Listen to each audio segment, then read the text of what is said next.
Hello, my name is Eldon Matlick. I'm the professor of horn at the University of Oklahoma, and I'm going to give you a clinic now on Pottag exercise number 84 from his Preparatory Melodies for solo work. This is a particularly difficult etude, not necessarily for fingering or anything like that. It's counting. Plus, there's a misprint on here, and we'll get to that in just a minute. Let's look at the crux of this piece, which is in the second half. This is after the double bar line. 1, 2, 3, 4, the fifth bar. We have 16th, 2 32nds with a eighth note tied to the first note of a 16th note triplet. So we have duple triple. I would pick a tempo for right now of 72. And what I would like to do is play a B flat with the following rhythm: 2 eighth notes followed by 2 eighth note triplets.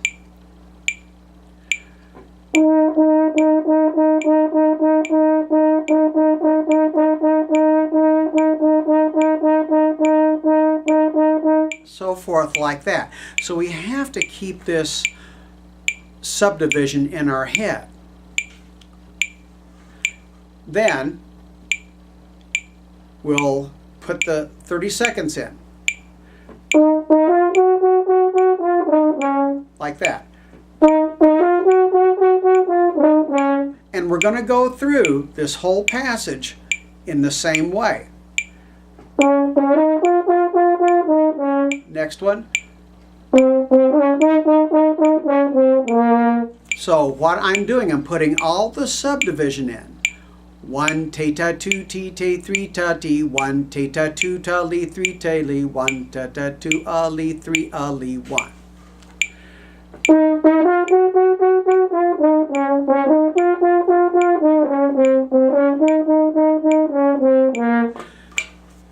The general misconception or mistake is that when the player plays the last triplet figure, they're tying the note and they're getting off of it too late. So it sounds, instead of like part of a triplet, it sounds like 2 32nds or 16th notes.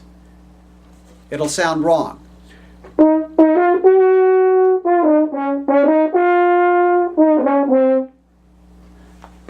Be very careful and not get that.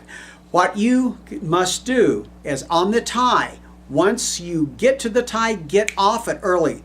Bum ba da dee ga da dee ba da dee ga da Mexico. Or you sometimes think of a 3-word syllable like Mexico or blueberry or something like this.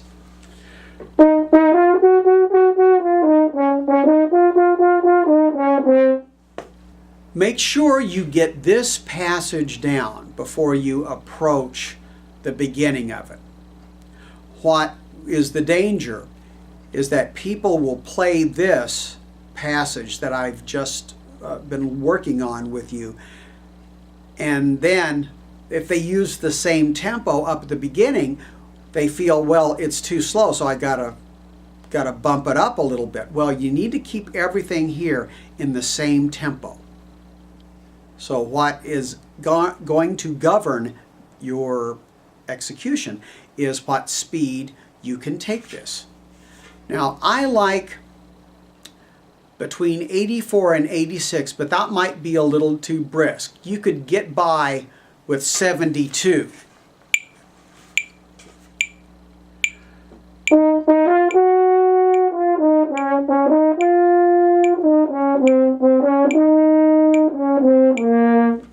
Now, if we take it up a little bit faster, about 75,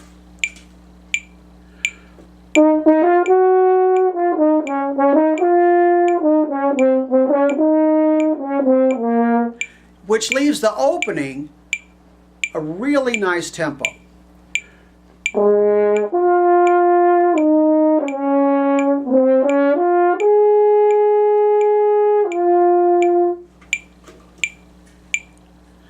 Andante is not necessarily a slow tempo. Andante really means walking. So if you think of a normal walking pace that you have, and envision yourself walking either to school or or down the street, think of that pace. Now we're all a little bit different, of course, but once you get that pace, get to a metronome and tap that out, see what tempo it is, and set it for that. That way, you'll have complete control. Now let's look at the typographical error on the last line. It took me a while to sort of decipher what they meant here. But on the second measure in, on the last line, that last figure should be written as a 16th note triplet, like an even triplet on the fourth, or excuse me, on the third eighth note. D da da da D da da D. Da da da da D da da D. Just very similar to what we've had already, but now instead of having a long and two short notes before the sustained triplet, now we have 4 equal 30 seconds.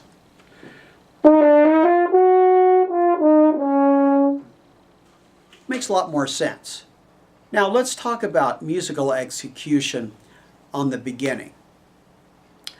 When you have these 16th notes, I would give a little bit more energy to them. Bring them out, let them roll or present the next note that's at the bar line.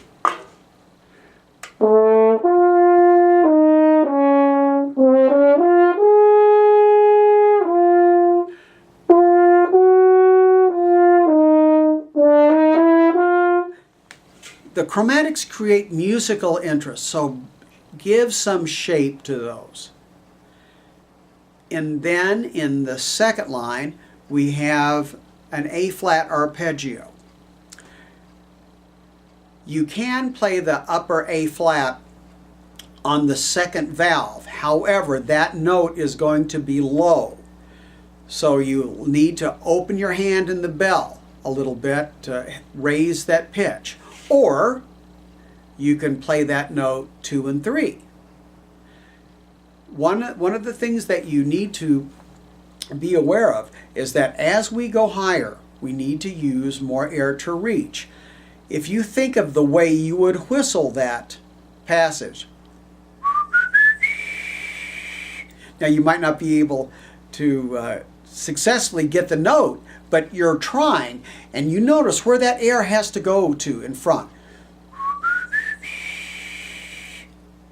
You do this naturally. You find where the air needs to flow, where it needs to reach.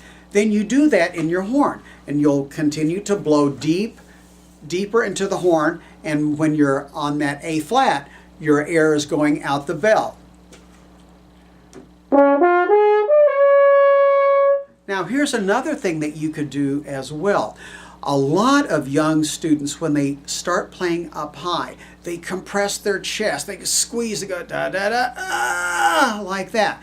What you need to do is make sure that your chest is open and remains elevated. So you bring the note out from the area in your lower abdomen, right below your belt, and you make sure that you're tucking that muscle in and lifting up a little bit. And when you do, that helps elevate your chest. And as you drive the air, as when you whistle, you're more than likely to get a really nice open A flat. Now if I squeeze going, now I wasn't purposefully trying to play it that bad, but if I use the bad technique, that's my result.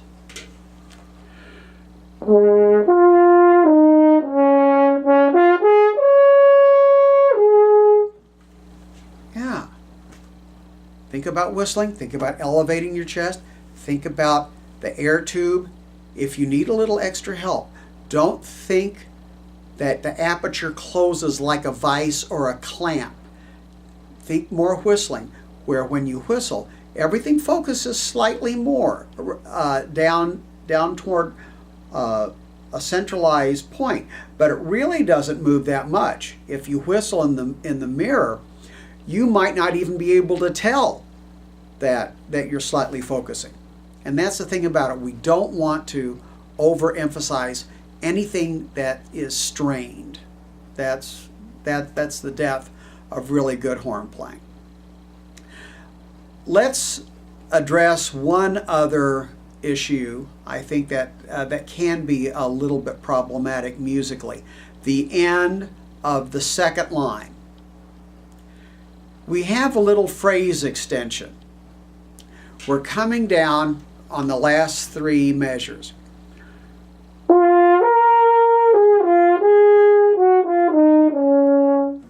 But instead of cadencing right there, he puts a little ornamentation. A little afterthought.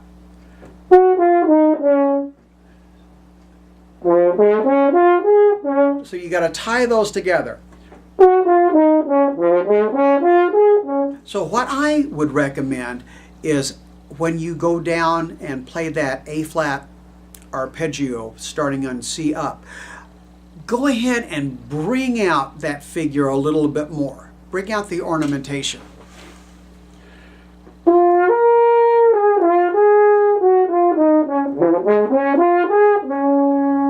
And I think it'll help you negotiate that passage better. Again, everything is relative in this. We have piano, pianissimo. I would take that with a grain of salt.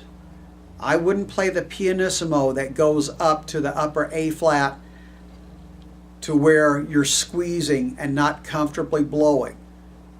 Think about how much you use the air if you whistle soft. And so we don't want to be tentative or stiff. Now, let's listen to this particular exercise in its entirety.